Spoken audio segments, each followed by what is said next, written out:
Graças a Deus, meus irmãos, vamos seguir a nossa leitura aqui. João, capítulo de número 16, versículo de número 1 ao 4. Lembrando, tá? Final do capítulo de número 15, você vai ver que Jesus ele fala aqui já sobre o Espírito. Logo aqui, olha, no versículo de número 26 e 27. Ele diz, olha, quando vier o conselheiro, que eu enviarei a vocês da parte do Pai, o Espírito da verdade, que provém do Pai, ele testemunhará ao meu respeito. E vocês também testemunharão, pois estão comigo desde o princípio. Então veja que o objetivo do Espírito Santo, o objetivo do Consolador, nada mais é do que apontar para Jesus. Foi o que eu disse e foi essa reflexão. Sempre fazer lembrar de Jesus. Se você é crente, se você tem o Espírito Santo, né? Como Paulo diz, se é que o Espírito Santo de Deus habita em vocês, saiba que sempre toda atividade do Espírito Santo vai ser para apontar para Deus, nunca para você. Sempre nós vemos alguns profetas aí na internet que falam do seu poder, da capacidade que ele tem de revelar, de expulsar demônios, de curar, de ressuscitar. Mas, irmãos, a glória não é do homem, a glória sempre é de Deus. Então vamos lá, João capítulo 16, versículo de 1 a 4. Veja o que diz aqui, olha, vamos lá. Eu tenho dito tudo isso para que vocês não venham tropeçar. Então, o primeiro versículo de Jesus é a preocupação de seus discípulos, e eu vou usar a palavra preocupação aqui, mas não me leve a mal, tá? A antecedência de Jesus aqui em alertar os discípulos é para que eles não tropeçassem. Por quê? Jesus estava preparando os seus discípulos para dias maus também, tá? Então, veja que o evangelho que fica falando para as pessoas o tempo todo, olha, veja bem, Deus ele veio trazer você somente para reinar em vida. E reinar em vida para essas pessoas, muitas das vezes, é somente dias de vitória. E veja que Jesus está fazendo aqui o oposto ao que é pregado hoje em dia. Ele está falando para os seus discípulos, olha, eu estou alertando vocês para que vocês não venham tropeçar, para que vocês não venham vacilar. Eu tenho dito tudo isso, ou seja, tudo aquilo que ele diz sobre a videira, sobre o ódio do mundo e sobre a vida do Espírito, ele está falando isso para que os discípulos não viessem tropeçar. Isso é importante porque nós muitas das vezes não prestamos atenção naquilo que Jesus ensina quanto a guardar a nossa fé, porque nós só pensamos assim, ele faz tudo, ele protege tudo, ele guarda tudo, e isso ele faz. Só que dias maus, irmãos, ele já avisou, viriam, e nós precisamos nos preparar também para esses dias, e ele está avisando aqui os seus discípulos. Jesus sabia que o tropeço dos seus seguidores poderia ser fatal, tá? Então por isso que ele está falando, eu estou avisando vocês para que vocês não venham tropeçar. E é interessante isso, irmãos, porque tem pessoas que sempre falam assim, olha, não aquele que é salvo uma vez, ele é salvo para sempre. E aí eu sempre gosto de refletir sobre isso, até onde entra essa responsabilidade humana e essa obra de Deus. De forma nenhuma eu vou tirar a glória de Deus, de forma nenhuma eu vou dizer que Deus não é aquele que opera a salvação, sim, é Ele que opera. Só que eu, na minha limitação humana, eu não sei dizer exatamente até que ponto o José, a Maria e o João, ele tem essa responsabilidade. Porque veja bem, Jesus está dizendo, eu estou dizendo isso para que vocês não venham tropeçar. Então ele está falando isso para os seus discípulos, para os 11, aquele que ele escolheu, aqueles que ele orou para escolher. Tá? Então, ou seja, o que eu sempre falo para as pessoas, independentemente de qualquer coisa, fica vigilante para que você não venha tropeçar. Fica vigilante para que você não venha vacilar. Tá bom? Aqui nós já sabemos então que Jesus não deixa seus discípulos andarem só ou desprevenidos. Ele sempre vai dar um caminho. Eita, isso é muito bom para nós. Veja só, se você hoje está onde você está, talvez você está confuso nesse dia que você está vendo esse vídeo. Deus, talvez, ele já tenha te dado a mensagem lá atrás e você não tenha ouvido ou percebido. Ou talvez ele falou com você hoje pela manhã, ou talvez ele está falando agora, mas ele não nos deixa só. Ele sempre fala isso para que nós não venhamos tropeçar. Deus cuida dos seus, então nós só precisamos ficar atentos àquilo que Deus ele tem falado. Posso ouvir um amém? Escreva aí amém, vai me ajudar bastante. Versículo 2, veja o que Jesus fala.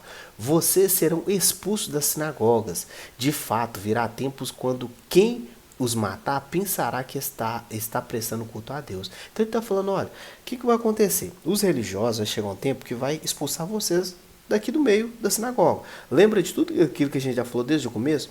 Era comum os discípulos e Jesus participarem das sinagogas. Era uma reunião pequena, num lugar menor, diferente do templo, mas eles era um lugar que eles aprendiam sobre Deus, aprendiam sobre até mesmo sobre a alfabetização, sobre a religião judaica. Mas Jesus está falando, ó, vai chegar um tempo que vocês serão expulsos da sinagoga. De fato, virá tempo em que quem os matar pensará estar prestando culto a Deus.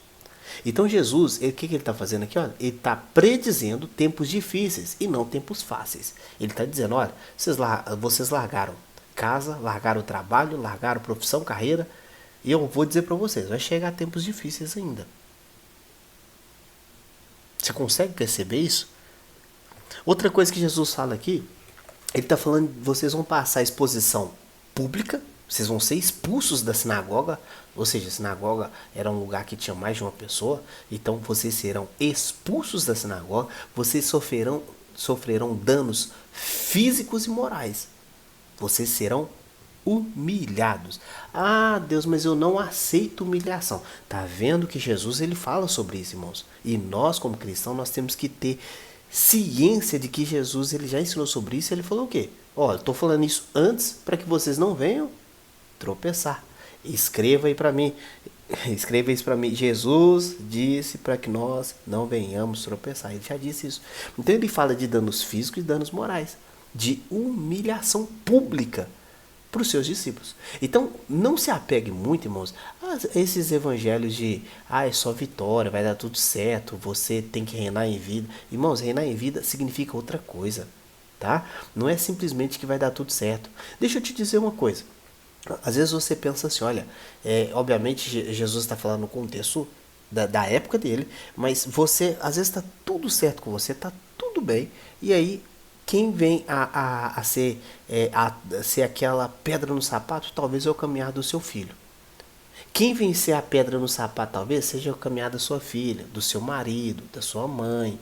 E tudo isso aqui, Jesus está falando, ó, dias difíceis virão, não são só dias fáceis. Não pensa que vai ser só dias fáceis, tá bom? E quando ele fala de danos físicos e morais, ele está falando, olha, isso vai acontecer com vocês. Obviamente isso não acontece tanto conosco no Brasil, mas isso existe e Jesus já havia predito isso, tá bom? Isso não acontece tanto conosco, tá?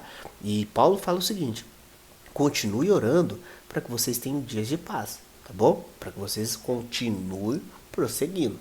Jesus fala de defesa de fé, pois quem faria, aqui é quem fariam isso, faria defendendo a fé. Então, vou tentar explicar, eu escrevi rápido aqui, mas veja bem. Ele fala assim, ó, virá tempos quando quem os matar pensará estar prestando culto a Deus. Então, quem vai fazer isso aqui, irmãos, está fazendo isso defendendo a fé deles.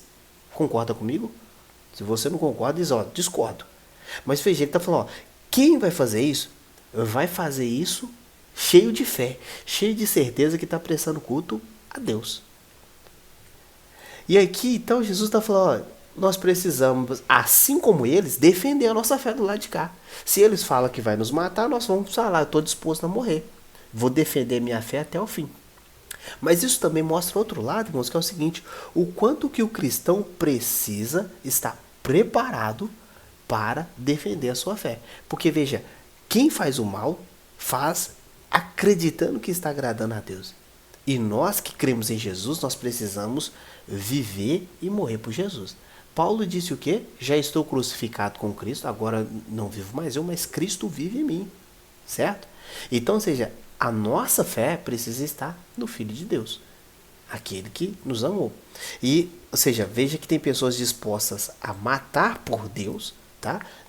E obviamente Jesus está falando no contexto deles aqui, e teve, por exemplo, Estevão morreu, tá? Apedrejado, e Tiago morreu, decapitado, Pedro, todos os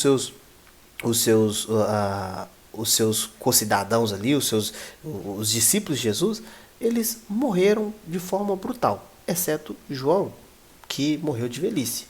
O resto morreu. Então Jesus está falando, olha, muitos vão estar acreditando que estão fazendo bem a Deus. E aqui eu coloquei, podemos lembrar o exemplo de Saulo. Quando o Saulo ele está perseguindo a igreja, ele está fazendo isso com qual intuito? Para poder agradar a Deus. Ele fala, olha, eu era o mais zeloso da fé. eu defendia. Então Jesus ele prediz isso e isso acontece em Atos, capítulo de número 9. Tá? Então depois você dá uma olhada. Então veja que há pessoas dispostas a defender sua fé, irmãos. E você, cristão, precisa estar disposto a defender a sua também. E aí você precisa estar disposto a defender isso com argumentos, com posicionamento, com discurso, com sua família. Você precisa estar disposto a fazer isso. Veja que tem pessoas dispostas a matar. E nós não matamos porque nosso Deus diz, olha, não matarás. Mas veja, há pessoas dispostas a matar. E nós precisamos estar dispostos também a defender. Isso vale para, veja bem, as outras religiões tem pessoas que fazem coisas absurdas, se machucam, se matam, machucam o seu corpo, né? Se mutilam, automutilam por causa da fé. E você, cristão, tem preguiça, às vezes, de sair de casa para ir para a igreja. Você está entendendo a gravidade da situação? Deixa eu correr aqui, porque senão eu estou no versículo 2, são 4 versículos. Farão essas coisas porque não conheceram nem o Pai nem a mim. Todas essas maldades do mundo, em nome do religioso, esconde nada mais do que a falta da revelação do divino. Então essas pessoas, na verdade, que falam, vou matar por causa disso, elas, na verdade, não conhecem a Deus, é o que Jesus está dizendo. Isso mostra que Jesus ele incentiva os seus seguidores também a serem pensantes. E o que quer dizer isso? Veja bem, se a pessoa ela vai matar, se ela vai produzir atrocidades, quer dizer então que ela não pensa muito, certo? Porque ela acredita estar fazendo isso para Deus, ela não raciocina muito. Então veja bem, onde que isso se aplica a nós? Se você vai a alguma igreja hoje, por exemplo, que você não tem possibilidade, tá? Eu vou dizer isso com respeito, de questionar o seu pastor, de dizer, pastor, que conversa é essa que você falou aí no altar? Se você não tem possibilidade de dizer para o seu pastor, pastor, mas por que você não ensina isso aqui da Bíblia, fala só disso aqui, fala só o que o senhor acha? Irmãos, se você não pode ser um ser pensante, irmãos, a fé cristã, ela nos exige que nós sejamos pensantes. A Bíblia fala para nós renovarmos a nossa mente. Romanos capítulo de número 12. Então, nós também temos que pensar. Não estou falando que você tem que ser um rebelde por aí, sair questionando, brigando com todo mundo, com seu pastor, de forma nenhuma. Mas estou dizendo que não faz sentido você sair por aí matando, destruindo, perseguindo, entrando, por exemplo, em terreiro por causa da sua fé e desrespeitando a legislação, as outras pessoas, cometendo uma série de outras atrocidades em nome da fé. Você concorda comigo? Então, cristão também pensa, raciocina. Jesus falou, olha, aquele que vai seguir, ele precisa também calcular. O homem sem Deus pode fazer aberrações, o homem em nome de Deus, mas em sua ignorância pode causar vasta destruição. Então, estou fazendo isso em nome de Deus. Vou te dar um exemplo. Alguns anos atrás, apareceu um sujeito que ele pegou como exemplo Oséias de número 3, que fala, vai, toma mulher amada de um amigo seu e adúltera. E ele leu isso como adultera. Tem isso na internet. E sabe o que ele fez? Adulterou e defendia isso. Que Deus permitia isso. Então veja, ele faz isso em nome da fé. E dava certo. Dava certo. Ele conseguiu fazer isso enganando outras pessoas. E as outras pessoas, na verdade, caíram nessa conversa. Então pesquisa aí. É uma matéria do Fantástico. Então, cristão também pensa, tá bom? Outra coisa que você vai ver, ele vai dizer, ó, estou dizendo isso para que quando chegar a hora, lembre-se de que eu os avisei. Não disse isso a vocês no princípio, porque eu estava com vocês. Então precisamos meditar na palavra de Deus dia e noite, para não esquecer. Então ele está falando, ó, quando chegar isso, vocês não esqueçam, eu avisei. Ah, Deus, mas veio dias difíceis para mim agora. Irmãos, Jesus falou disso várias vezes. Você que esqueceu. Certo. Jesus falou várias vezes, você que esqueceu. Nós precisamos fazer uma avaliação constante de se avaliar se nós estamos no caminho ou fora do caminho. Jesus não avisou, pois estava perto dos seus discípulos, tá? Não deixaram seus discípulos órfãos, mas eles poderiam se esquecer disso. Então por isso que ele está falando, ó, vocês não esqueçam. Eu não vou deixar vocês órfãos, mas na hora do desespero vocês vão esquecer que vocês não estão só. Por isso Jesus ele fala sobre o outro consolador. tá bom? Meus irmãos, espero que você tenha aprendido. Depois me fale aí se você gostou desse formato assim, tá? Se você tiver gostado, eu também agradeço, porque assim para mim fica muito melhor, tá? Deus abençoe sua vida. Até a próxima leitura. Tchau, tchau.